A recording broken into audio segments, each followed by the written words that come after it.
جہاں تک شوال کے روزوں کا تعلق ہے، اس میں حضرت صلی اللہ علیہ وسلم کا ایک ارشاد اور اس کے مطابق آپ کی دائمی سنت، یہ ہیں اس کی سند.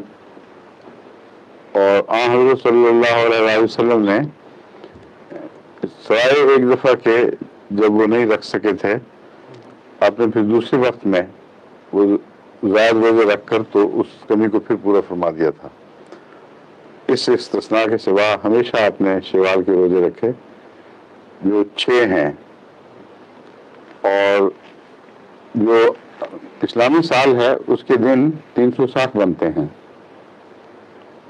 اور 36 روزے 30 رمضان کے اور 6 وہ روزے ملا لیے جائیں تو 10واں حصہ بنتے ہیں. تو اس میں وصیت کا مضمون مضمر ہے کہ اگر قربانی کر کے کوئی لازمی چندوں سے آگے بڑھتا ہے تو وہ 10واں حصہ کر دیتا ہے 16ویں حصے کی بجائے.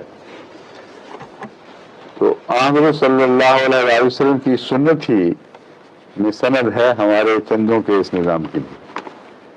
آپ نے فرمایا 30 تو فرض ہیں، مگر اگر کوئی زائد کر دے تو 10ویں حصے تک اس کی قربانی شمار ہو جائے گی. نیکیوں میں آگے بڑھنے کی اور نوافل کے طور پر نیکیوں میں اضافہ کرنے کی جو عام سنت رسول اللہ علیہ وسلم سے ثابت ہے، یہ اس کا ایک جز ہے، کوئی نئی الگ چیز نہیں ہے. حضور صلی اللہ علیہ وسلم سنتوں میں ہمیشہ نوافل کو جمع کیا کرتے تھے اور نوافل کو پھر بڑھاتے چلے جاتے تھے. یہ ایک مثال ہے، مگر اس کے علاوہ بھی روزے رکھنے کی مثالیں ہیں جو زائد نوافل ہیں. تو معلوم ہوتا ہے یہ جو نفل ہے یہ زیادہ تر عمومیت رکھتا ہے اور زیادہ سے زیادہ لوگوں کو شامل ہونے کی دعوت ہے. ایک حدیث کے الفاظ ایسے ہیں جو بہت توجہ طلب ہیں. حضرت صلی اللہ علیہ وسلم نے فرمایا کہ جو یہ کرے گا گویا اس نے سارا سال روزے رکھے. جب 10واں حصہ ادا ہو جاتا ہے تو آگے پھر اللہ کا فضل شروع ہو جاتا ہے، اور اللہ کے فضل کی وہ خاص مثال جو قربانیوں میں آگے بڑھنے والوں کے لیے استعمال ہو سکتی ہے، وہ یہ مثال ہے.